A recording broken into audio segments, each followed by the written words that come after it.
Okay, Assalamu alaikum wa rahmatullahi wa barakatuh, everyone. We'll begin, inshallah. So before we begin, I'm just going to read a small dua and then I'll do an introduction of who I am. So Bismillah ar-Rahman ar-Rahim. رب اشرح لي صدري ويسر لي أمري واحلل عقدة من لساني يفقهوا قولي بسم الله الرحمن الرحيم. Welcome everyone back to our course that we're doing that you can see on the screen around you, the men around the Prophet, peace be upon him. So we've had 2 lessons and this is our third. As for the speaker, who I am, my name is Amal and I work for UKM. I mainly work in the youth sector in London in a masjid called Masjid Ibrahim. So yeah, alhamdulillah, we do classes in the masjid and I also work with our sister Sabah with these classes too. So inshallah, let's begin. Before we begin into the next companion we're learning about, who can remember the last 2 companions we have learnt about previously? So you can either write in the chat or feel free to unmute yourselves, whichever you feel comfortable with. So what we've learnt about two companions, which 2 companions have we learnt about?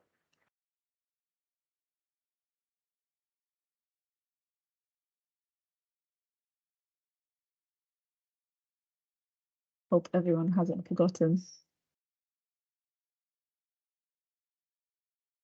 You could give a guess if you weren't in.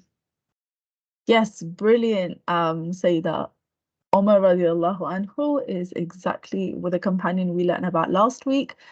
And who can remember the week before that when we say that we did indeed learn about the companion Abu Bakr radiallahu anhu.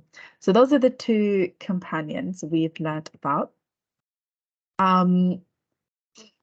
So today we're going to learn about the next companion in the list, and that is I thought the companion's name was going to come up.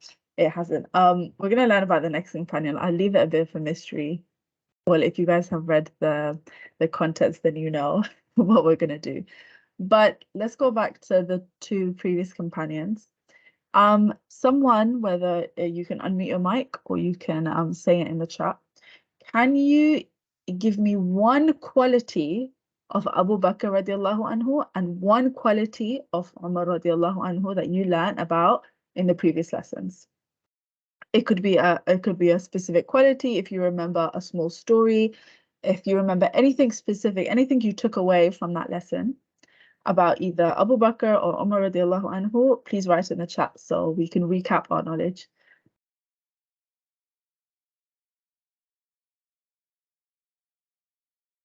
It could even just be a characteristic that you remember that was talked about. Okay, brilliant. Tanina is saying just.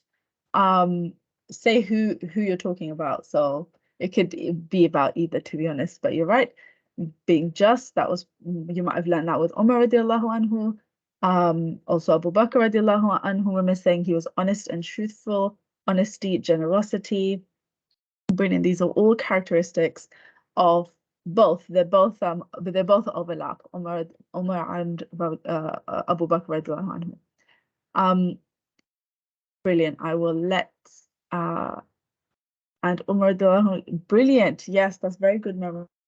That he was the pillar of justice. He was an incredibly good and just leader.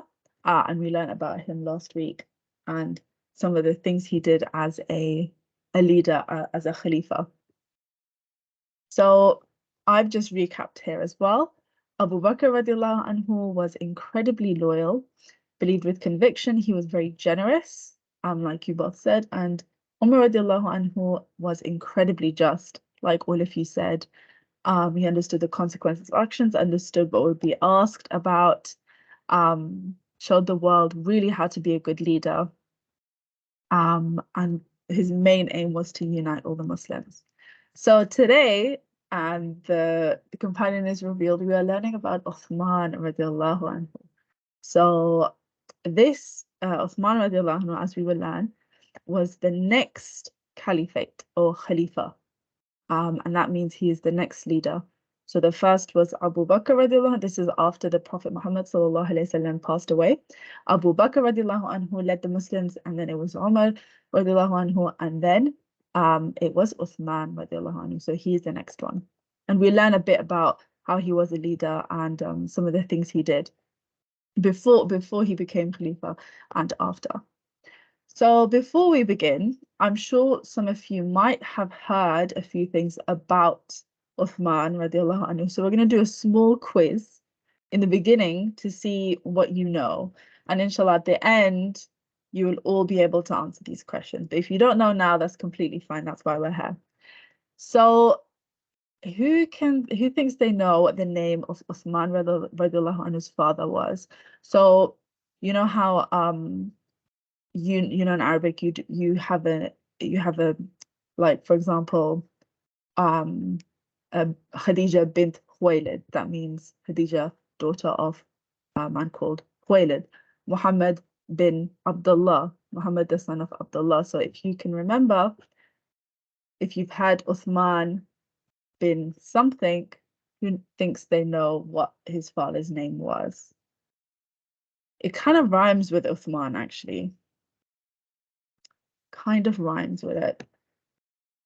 So if you've heard of it before, you might know.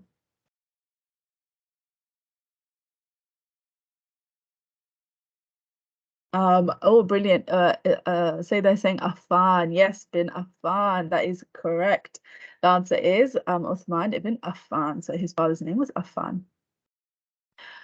What was Uthman radiallahu anhu's main nickname? He had one specific nickname that distinguishes him from all the other companions. He's the only one that has this specific thing. And it's quite tricky. I'll give you a clue. It's to do with lights. Or if you know in Arabic, that's good too.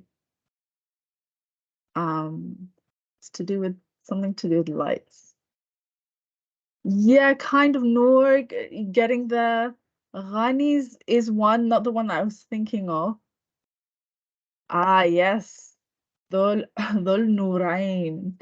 So, Dhul Nurain in Arabic means someone, the person who has two lights, or the possessor of two lights. And we'll uncover what this means. What does that mean? Rim was close. Noor is in there. So we learn what this means. Third question: did Uthman radiallahu anhu take part in the Battle of Badr?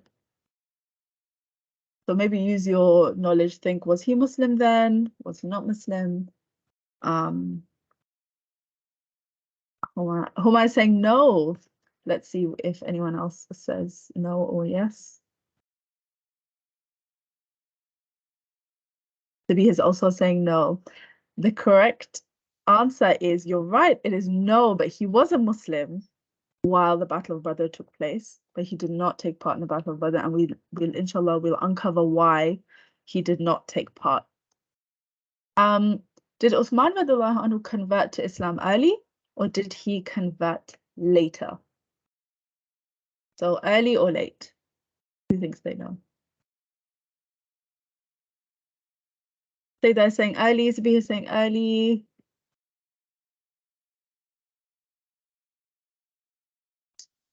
Give one more person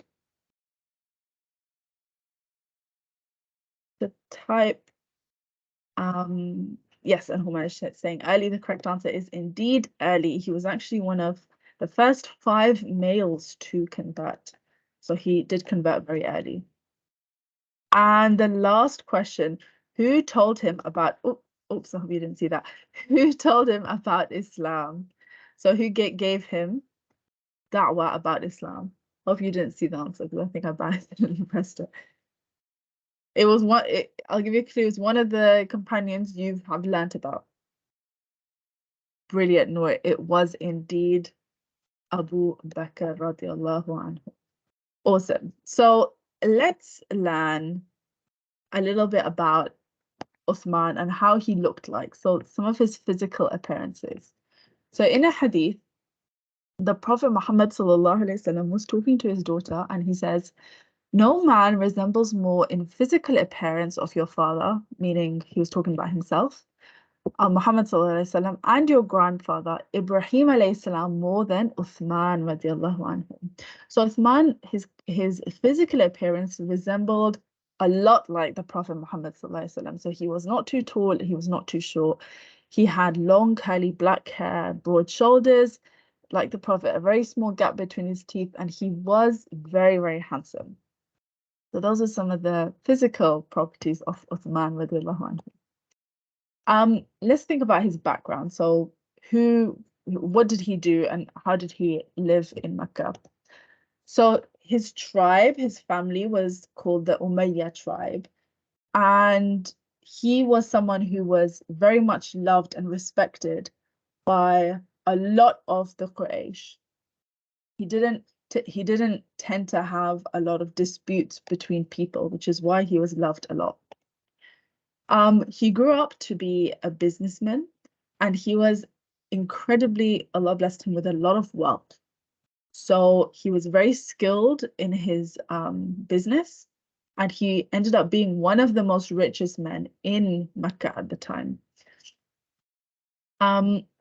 Like we mentioned, he converted to Islam quite early on, and as a result, he was persecuted. So we've learned before that early on, a lot of the Muslims were persecuted, made fun of, humiliated, boycotted early in the early Islamic era.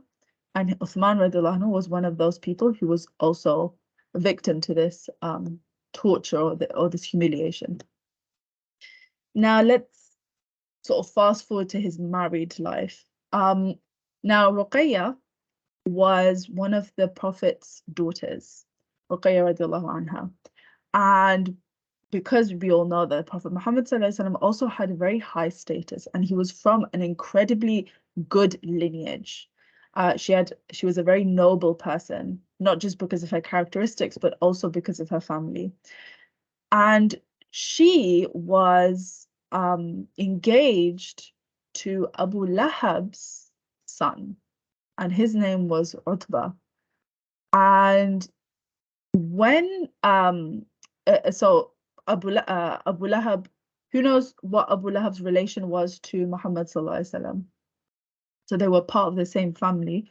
What was the relation of Abu Lahab and Muhammad sallallahu alaihi wasallam? Who thinks they know? Brilliant. Huma is saying uncle. That is correct. So Abu Lahab was the uncle, and Muhammad sallallahu alaihi wasallam was the nephew. So the Prophet's father, Abdullah was the brother of Abu Lahab. Now, the daughter of Ruqayya was engaged to Abu Lahab's son, Utbah.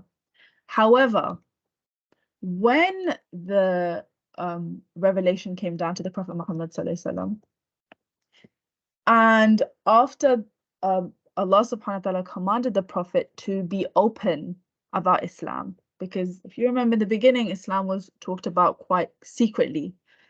And then there was an incident that happened that made Islam very public.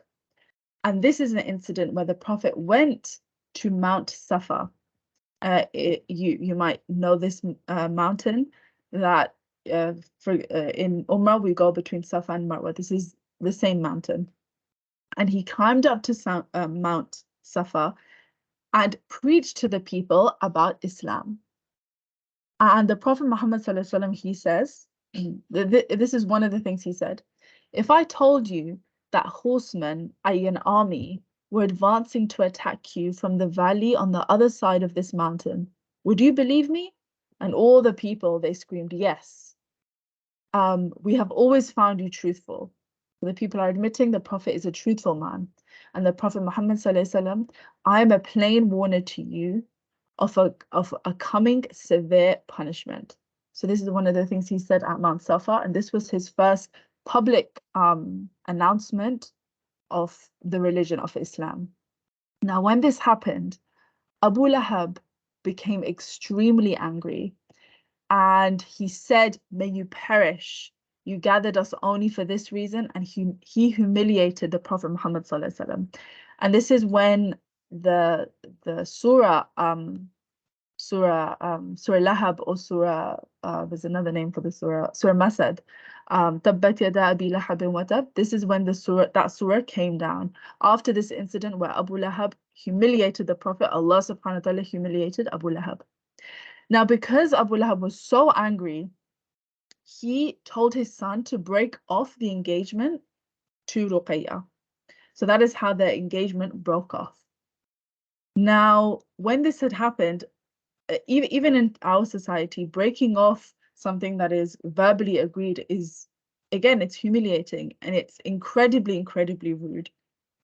Now, after this, Uthman radiallahu anhu asked for the hand of Ruqayyah, and Muhammad sallallahu alaihi wasallam accepted, and Uthman was married to Ruqayyah for a number of years, and they were an incredibly happy couple, alhamdulillah. And Uthman radiallahu anhu actually did not marry anyone during his marriage to Ruqayyah.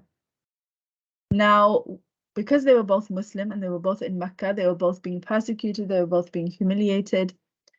And if you remember from the seerah, that a small group of Muslims were told to migrate to Abyssinia, modern-day Ethiopia. And Uthman and Ruqayyah radiallahu anha, they were both sent to Ethiopia. So they both actually went. And the Prophet both allowed them to go and live in Ethiopia. However, after they lived there for a few years, they came back and then migrated to Medina with the Muslims. So there were a few Muslims that stayed in Ethiopia, but there were a few Muslims that actually came back to Mecca and then migrated to Medina. So this is what Uthman and Ruqayyah radiallahu anha, they did. Now, when they were in Uthman and Ruqayyah radiallahu anha, when they were in Medina, Ruqayyah became very, very ill.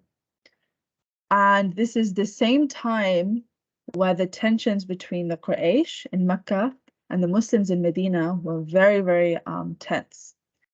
And this is what led to the Battle of Badr. Now, Ruqayyah was very, very ill during this time period. And during the Battle of Badr, the Prophet Muhammad commanded Uthman radiallahu anhu to stay behind and look after Ruqayyah during the Battle of Badr. So he said that you don't go to the Battle of Badr, look after Ruqayyah radiallahu anha. However, during this period, Ruqayyah radiallahu anha, she passed away. And because the Muslims were victorious, this day was actually called the Day of Great Victory, but also the Day of Great Sadness. And this is because Ruqayyah radiallahu anha, the daughter of the Prophet, had passed away. And I haven't written it here. However, I think it comes later on, so I won't mention that. But this is when Ruqayyah radiallahu anha, she passed away. So you can already start to see the character and the love that Uthman radiallahu anhu has. He has left war, and he has left going to the Battle of Badr. Why? To look after his wife, to look after her, to care for her. So you can tell what type of man he is and how loved he is and how loving he is. Now, after the death of Ruqayyah radiallahu anha, we don't hear many narrations about Uthman radiallahu anhu. And this is because he became very quiet and very distant for around 2 years. And one day, the Prophet Muhammad sallallahu alaihi wasallam asked Uthman. He said, "What is bothering you? Why are you acting so distant, and why are you so sad?" And he replied, and he said he was sad because of 2 things. Who thinks they can guess what these 2 things are? You should all be able to guess at least one, because we just learned about this one thing that's happened that has made him quite sad. Who thinks they know of these 2 things? Or have a guess. Have a guess at what was bothering him. So Shofar is saying the death of his wife. Let's see what other people are saying.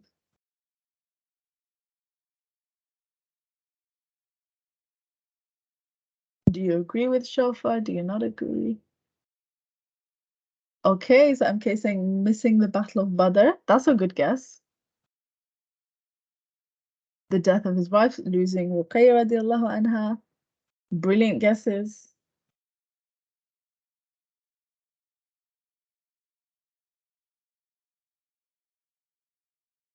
What is everyone saying?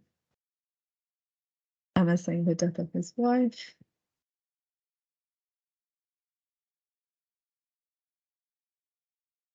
Brilliant. You're all on the right lines.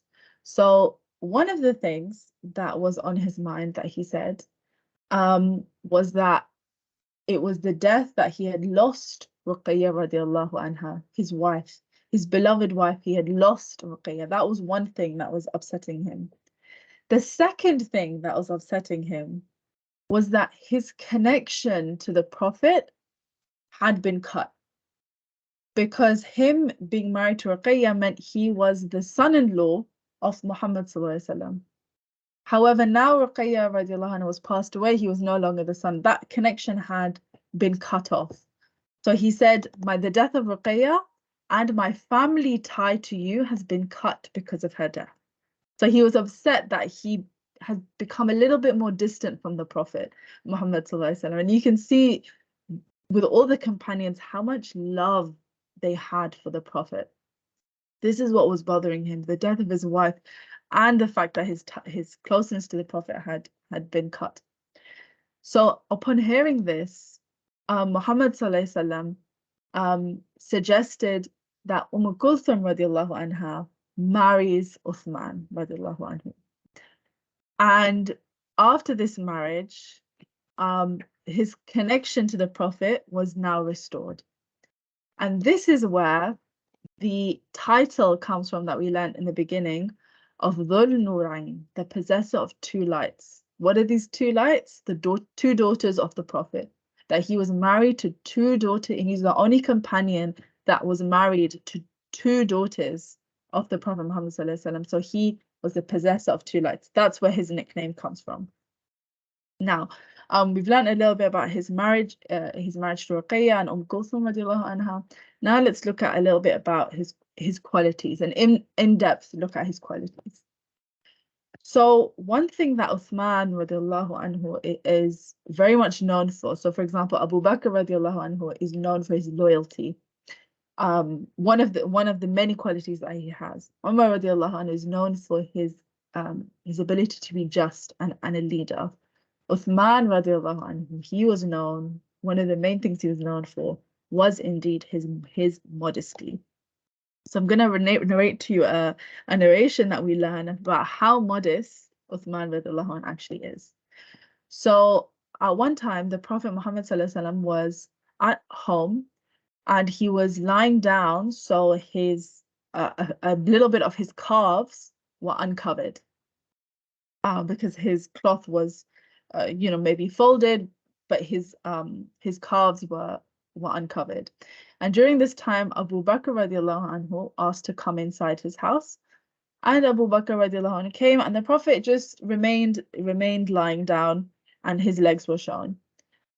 And maybe the same time or a little bit of time later, Umar radiallahu anhu also asked to come inside his house. And the Prophet, again, he remained in his state that he was.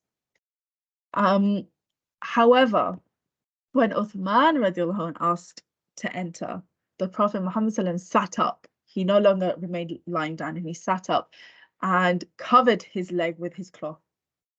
And then they all spoke, and then they all left the house.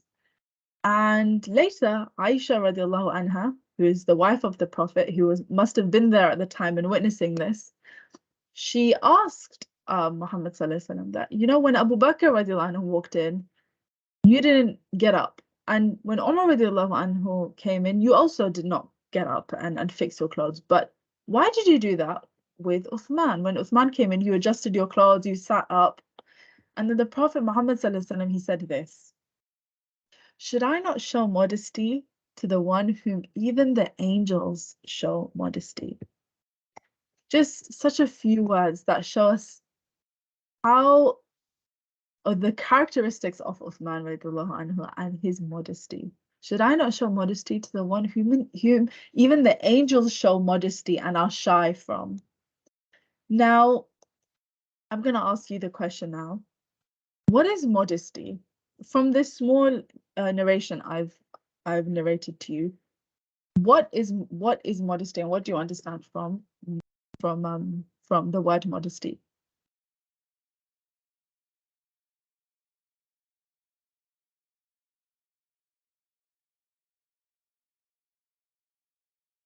I hope you all understand English.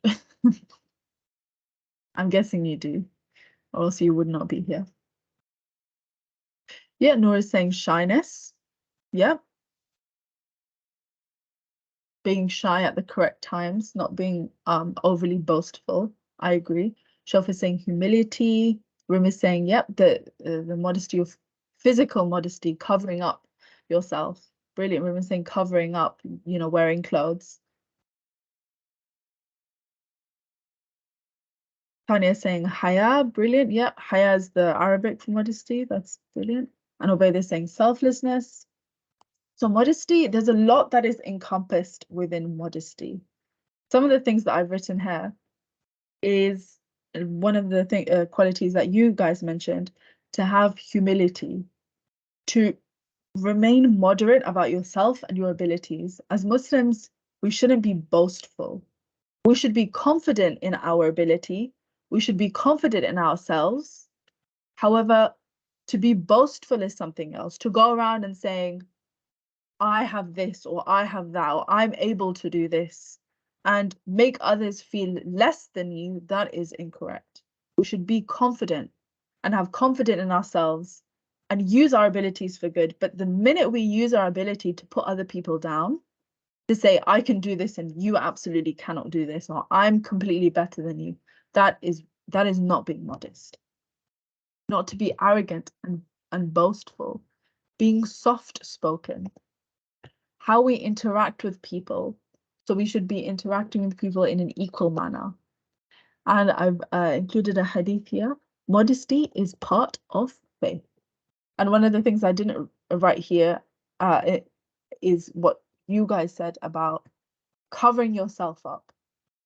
So when you cover yourself up, you're, in a physical sense, you're covering your body, but also in a metaphorical sense, you're covering, you're being shy about the qualities that you have, and you're being moderate about the qualities that you have too. And you're not putting yourself out there and showing off what you have.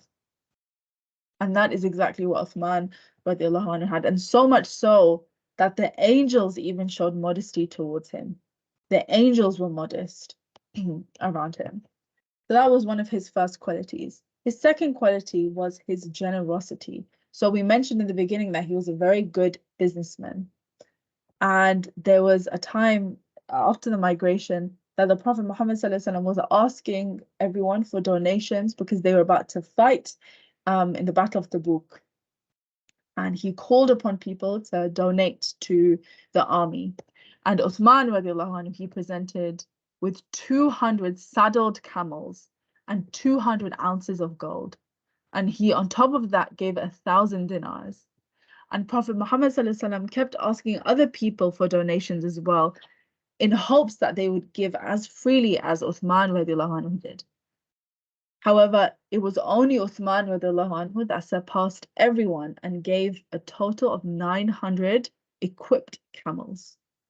So subhanAllah, we've learnt about it with Abu Bakr radiallahu anhu as well, how incredibly generous they were with their wealth. And that's something that's very, very difficult for what I've seen, and I was even myself. It's very difficult to be very generous because we're all quite self-centered. Even myself, we're all quite self-centered with money. However, these companions, they realized and they completely believed that they are giving in the path of Allah, and Allah subhanahu wa ta'ala will give them so much more. They believe that wholeheartedly, and you see that in their actions. I think that text is not supposed to be there. However, we learned that Uthman radiallahu anhu was the third Khalifa, so he was the third leader after Abu Bakr, and then came Umar, and then came Uthman. Now, he remained Khalifa for just under 12 years. And he was just like Umar radiallahu anhu, he was able to expand Islam further. Now, one very notable thing he did during his Khalifa was he was responsible for setting up a universal Quran, universal copy of the Quran. And we'll see how he did that.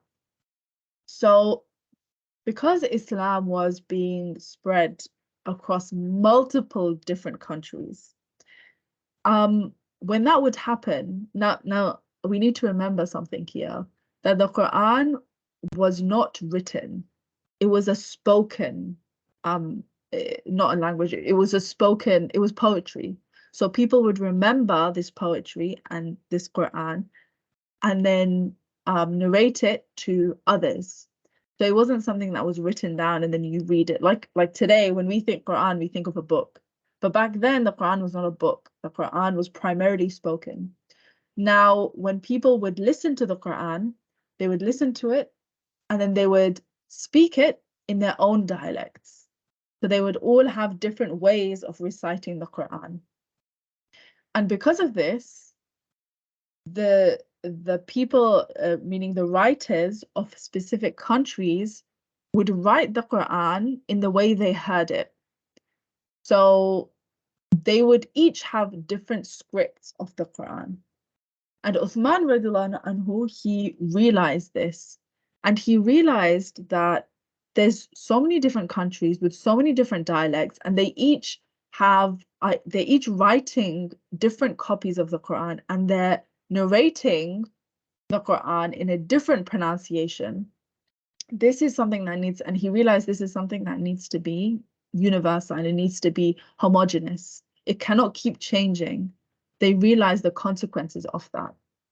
Or Allah subhanahu wa ta'ala allowed him to realize the consequences of that. So the Quran was initially compiled into one book during the Khalifa of Abu Bakr radiallahu anhu. And this one book was in the house of the Prophet Muhammad's wife, Hafsa radiallahu anha. Now, Uthman, he took the possession of this original book and ordered some of the most trusted companions to make very, very careful copies of this one book. And in total, there were 5 copies made. So there was the original, and then there were 5 copies. Now, when these copies were made, he ordered the people to go into these different countries and destroy the scripture anyone had written. And he distributed these 5 copies to different regions of the Islamic regions. So each region had one copy of the Quran. And actually, some of the original copies, we can actually find them in some museums. I think there's one that's in Topkapi if you've seen it. And these are the original copies that were distributed by Uthman radiallahu anhu. And this is how the universal copy existed. And you might have heard of the Uthmani script. So this Uthmani script, which is the script that is like an Arabic script, you also have like an Indo-Pak script, a script which is like the script that it's easier for some Pakistanis, Indians to read. But if you've heard of this Uthmani script, this is where it comes from, because it was distributed during Uthman radiallahu anhu's Khalifa. So this is one of the most notable things he did, was make universal copies of the Quran. So this problem of pronunciation and this the disparity between different types of scriptures, that was gone. Now let's talk a little bit about the end of Uthman radiallahu anhu and his assassination. So who can remember out of the 2 companions, Abu Bakr radiallahu anhu, Umar radiallahu anhu, Which one was also assassinated? Was it Abu Bakr radiallahu anhu or was it Umar radiallahu anhu?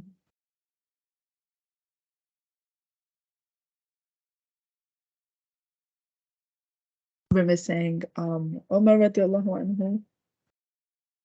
And Shof is also saying Umar radiallahu anhu. And you would be correct. Umar radiallahu anhu was also assassinated, meaning someone killed him. And unfortunately, Uthman radiallahu anhu also followed a similar fate. Now, during his Khalifa, and we're not going to go into too much detail about some of the conflicts that arose during that time.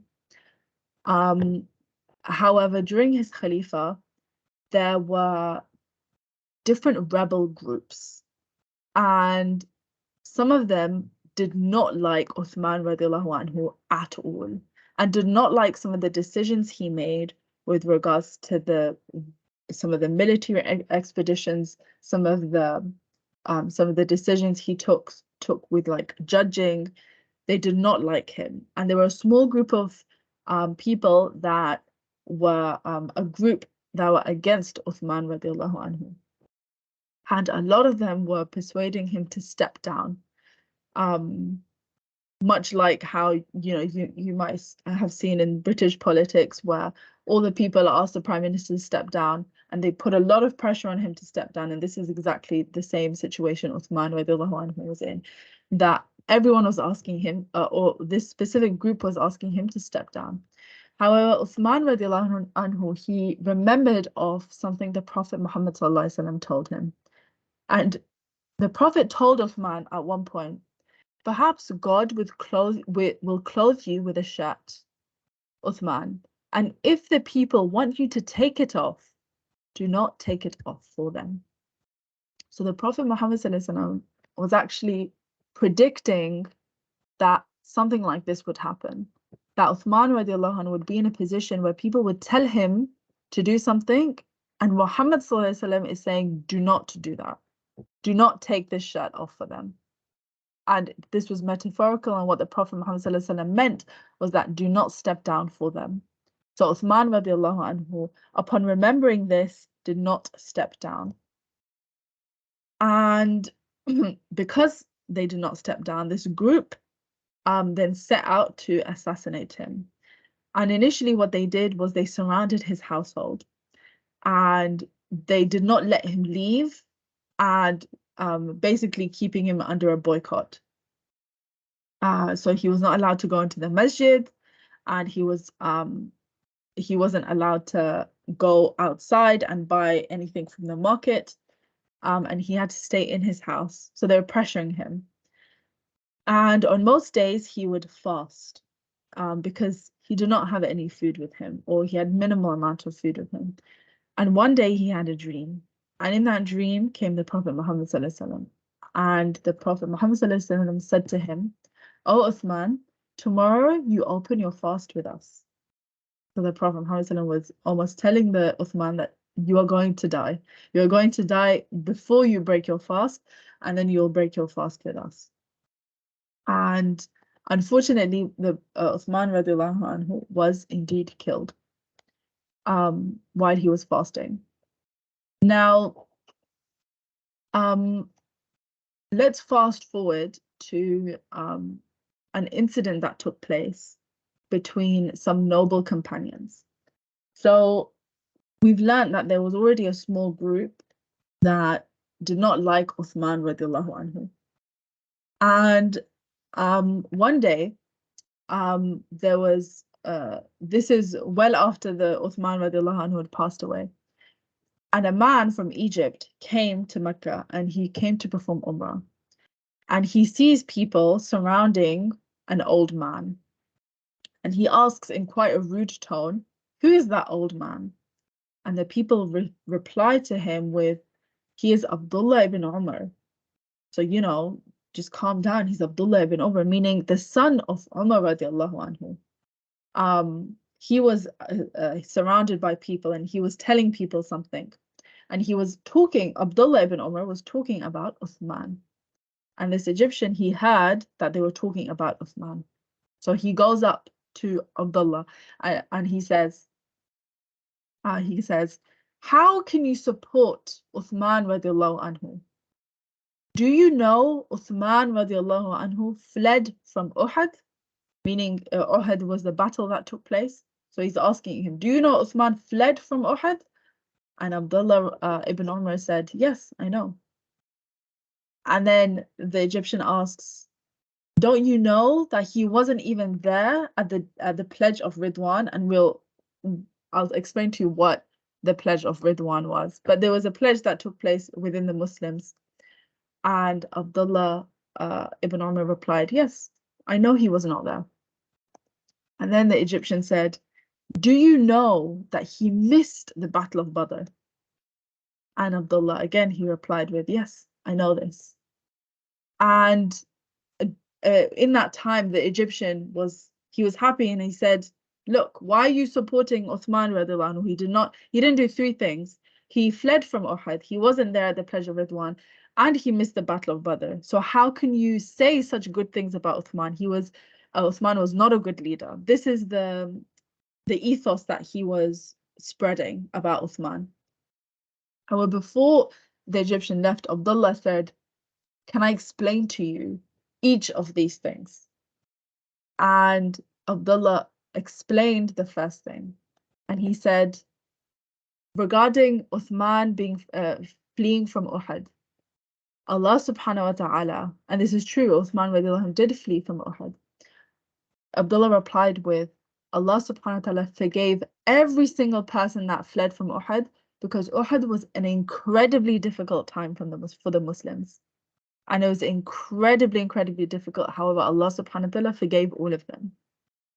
And then Abdullah further replied, and with regard to the Pledge of Ridwan.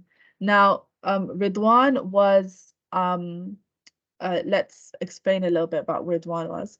When the Muslims, the Prophet Muhammad ﷺ had a dream that the Muslims were going to perform Umrah.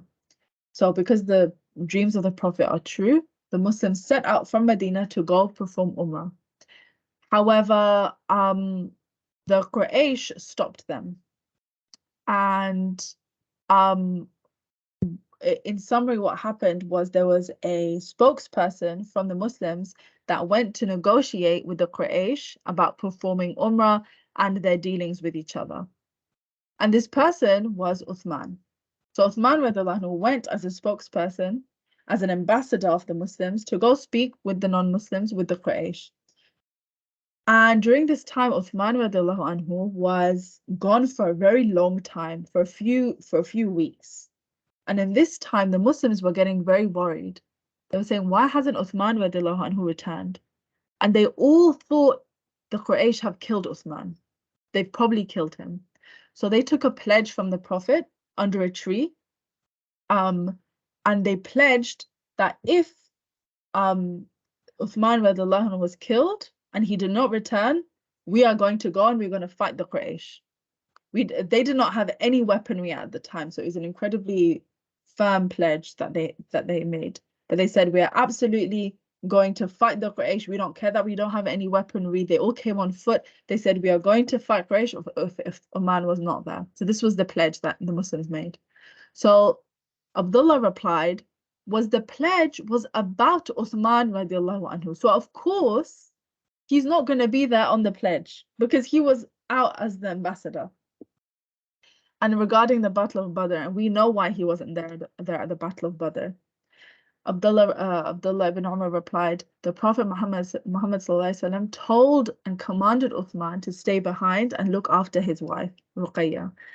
And after the Battle of Badr, the Prophet went to Uthman radiallahu anhu and told him that he would be rewarded just the same as those who fought in Badr. Now, just from this small narration, you can see how something that is true. The Egyptian was true in all his statements. He was true about Uthman fleeing from Uhud. He was true about Uthman not being at this pledge. And he was true about Uthman missing the Battle of Badr. However, they were half-truths. He did not know the full story. And only when we learn the full story do we realize actually our assumptions were not correct.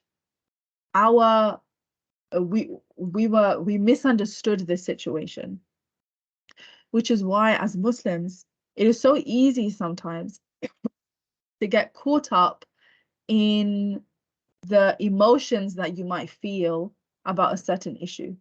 And it's so easy when someone says something that, you know, this is true and this is how it was. It's so easy to quickly believe them and think, yeah, you know what, this person is like this because they did X, Y, and Z. However, as Muslims, it is our duty not to make assumptions, not to make quick assumptions. And before we make conclusions about a particular person or a situation, we have to understand the full truth to the best of our ability.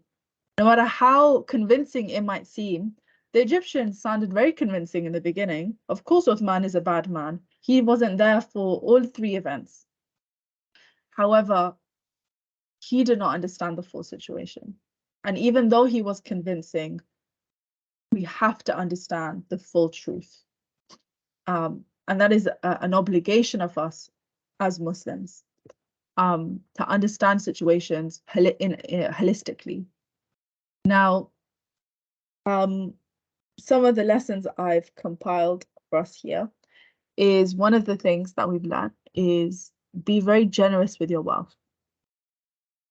Another lesson that we've learned is to be modest, not just with our physical appearance, but modest in all aspects of our lives. The third lesson that I've summarized is an initiative you think which is purely for the intention of pleasing Allah can go a long way. And this initiative is regarding the spreading of the Quran. Now, if we think about it, every single time we read the Quran, alhamdulillah, we get reward, of course. But there's reward that is going to Uthman radiallahu anhu and everyone that was involved in distributing this Quran. Why? Because it was Uthman radiallahu anhu's initiative that enabled the copies of the Quran to be distributed correctly. That's why we have the Quran, the Mus'haf, with us today. It's because of an initiative that Uthman radiallahu anhu had. So he also gets reward every time we read the Quran, every time we pick it up, every time we learn from the copy of the Quran, he's the one that gets reward. So never underestimate an initiative that you have and you have in your heart that it is only for the sake of Allah. Never underestimate that, because that good deed can go an incredibly long way. No matter how small you might think it is, it can go an incredibly long way. And the fourth point is this thing we learned about verifying information to the fullest extent before we make quick assumptions about people, whether that be people, situations, incidences. We should never, ever be quick to assume, and we should always verify this information and question information when it comes to us. Be critical. As Muslims, we have to have critical minds. We can't be lured into things that seem very convincing to begin with. We have to understand and we have to do our own research as well. And that's incredibly important. And that is at the end of our lesson. Does anyone have anything else to add that they might know about Uthman radiallahu anhu, or any questions or anything that didn't make sense, or anything they would like to share with us before we end the class?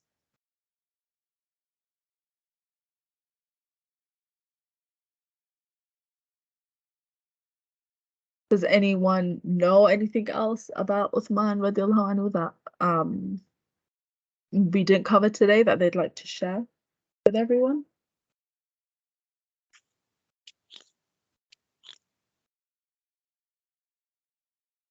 And Jazakumullah khair, Amal. That was a beautifully narrated short biography of Sayyidina Uthman ibn Affan, because the time is so short and there's so much to discuss. I think you picked up the right points, almost all the points of his life. when I was reading it, I found his assassination and his murder very emotional. And know how misunderstandings could lead to so much hurt and so much chaos, and that is also a huge lesson for us. So I think you've covered pretty much a lot in such a short time. Mashallah. Jazakumullah khair so much. It was very nicely done. Let's see what chat room is. Yeah. Say the saying, his bank account is still alive, Medine. You're completely correct. He's still getting rewards every time we read the Quran.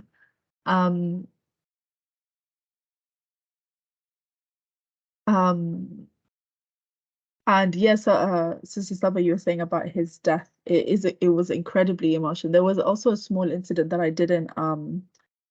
didn't narrate or I didn't say on here, but there was an attempt by Abu Bakr radiallahu anhu's son. He was also he got into the wrong crowd, and there was a small incident where the son of Abu Bakr radiallahu anhu came into Uthman's home and grabbed him by the beard. And at this point, it's quite emotional. And then Uthman radiallahu anhu, very calmly, he says, let go of my beard, let go of my beard. And he explained to him, like, what are you doing? Your own father used to respect this beard. And then at that point, the son of Abu Bakr came to his senses and then ran away. So it's very, very easy to be lured into these sort of groups or people's ideologies without fully understanding what that means. And forgive me if I'm saying your name wrong. Say Sukiana is asking, forgive me, I speak out of turn, but is it correct to say unfortunately someone died? It is Allah's will. I'm not sure. Maybe someone else knows. Is it incorrect to say unfortunately someone has died? It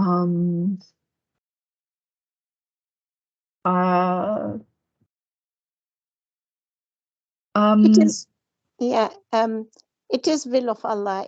Her name is Sukaina, Sister Sukaina. And every death is will of Allah, and every breath that we take is will of Allah as well. Every action, our heart is also beating with the will of Allah. So everything is will of Allah. And fortunately and unfortunately is actually an English word, which does not befit the Muslim thoughts, but it can be used how the person has died. So the incident might lead to fortunately or unfortunately. But yes, you're right, Sukaina, death and everything else, as I said, life as well and death, they are both will of Allah. So we cannot feel that it's why this has happened. But death does have pain. It's one of the most difficult tests of this dunya. So if anybody say unfortunately, I think it's that the pain of death one is trying to express. I hope I'm clear enough. That was very clear. Jazakallah for that. Sister Saba. Yeah.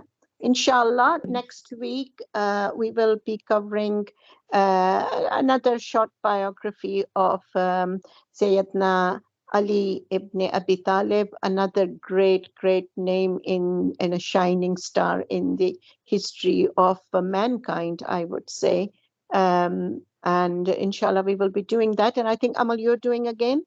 Yes, I am. Okay, so looking forward. And Jazakumullah khair. Amal again, and all the sisters. It will be same time, same place. There is a sister that Sister Homa, if you can answer Sister Adela that yes, we do have a WhatsApp group, and Homa can add you, Sister Adela, Homa can add you in the WhatsApp group where you will be getting the other information and regular reminders of these sessions and link to join and anything else that you need to know. So you can be part of that group. And we do that. Anybody who is new today, we've been doing these sessions for a few years now, and we do it every week, apart from every Wednesday evening, apart from half terms when the kiddies are home. So I always look forward, make myself a cup of tea and I sit down, and it's a learning thing, and it's something very special to me. Jazakumullah khair, sisters, and Jazakumullah khair, Rim and Homa. What can we do without you girls? Masha. Thank you very much if you add me. I'm very pleased to know you, sisters, and to learn with you, and grown up like Muslim. Thank you very much. Jazakallah khairan. Jazakumullah khair. We'll be very, very happy to have you part of the group, inshallah. Inshallah, I will end. We only have 1 minute left. So Jazakallah khair, everyone, for coming. Inshallah, yep, like Sister Sabah said, we're going to have another lesson next Wednesday, the same time. So inshallah, I'll just conclude. Subhanakallahumma wa bihamdika ashhadu an la ilaha illa ant astaghfiruka wa atubu ilayk. والعصر إن الإنسان لفي خسر إلا الذين آمنوا وعملوا الصالحات وتواصوا بالحق وتواصوا بالصبر. Assalamu alaikum wa rahmatullahi wa barakatuh, everyone. Wa alaikum assalam wa rahmatullahi wa barakatuh.